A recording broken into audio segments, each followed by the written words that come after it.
There's been a lot of talk recently about white privilege, and many of you may have been wondering, what is white privilege? Probably not, but I'm going to tell you anyway. White privilege is when liberals have so few problems that they have the privilege of sitting around complaining about white privilege.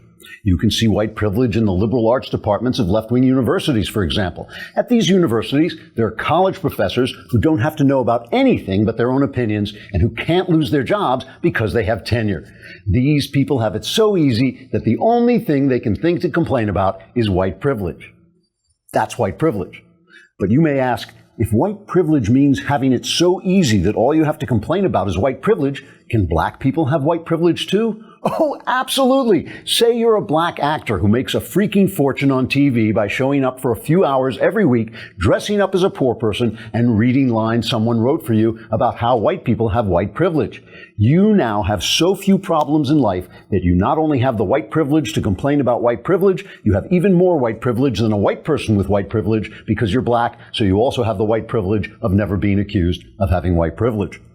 Many black people, of course, do not have white privilege. These are black people who live in cities run by liberals.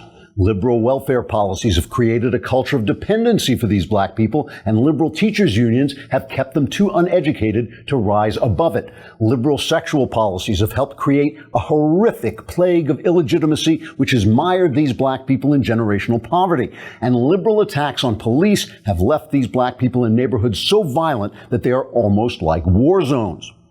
How do liberals help these people whose lives they've helped destroy? By complaining about white privilege. Why? Because they have white privilege. So screw the black people whose lives they helped destroy. Now, to be fair, some liberals do try to help these black people whose lives they helped destroy. How? By pulling down statues to oppose white privilege.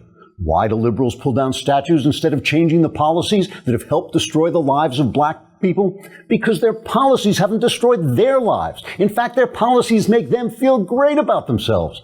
And what is it called when you help destroy the lives of black people but feel great about yourself while uselessly pulling down statues to oppose white privilege? You guessed it, it's called white privilege.